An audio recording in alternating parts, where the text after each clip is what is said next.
Huwag na tayong madlokohan dito. Imposibleng makasuhan ang vice-presidente kung ang mga uupo mismong hurado ay mga kakampi niya.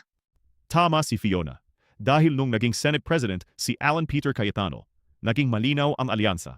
Kontrolado na ng pro-Duterte majority ang buong proseso. Kailangan kasi ng 16 na senador para makonvict si VP Sara sa mga paratam sa kanya.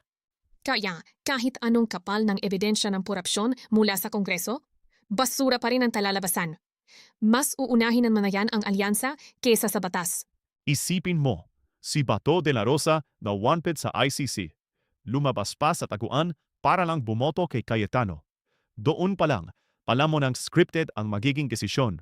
Ugas kamay na narin ang palasyo at senado sa pagdakas ni Bato pagkatapos ng botohan. Political theater na lang talaga itong impeachment na to. Nakakadigil kasi harap-harapan na tayong ginagawang tana ng mga senador na to. Ang kakapal ng mukha nilang protektahan ang isa't isa. Ididisgaya lang nila ang kaso para iabsuelto si VP Sara bago pa man matapos ang 10 araw na palugit niya.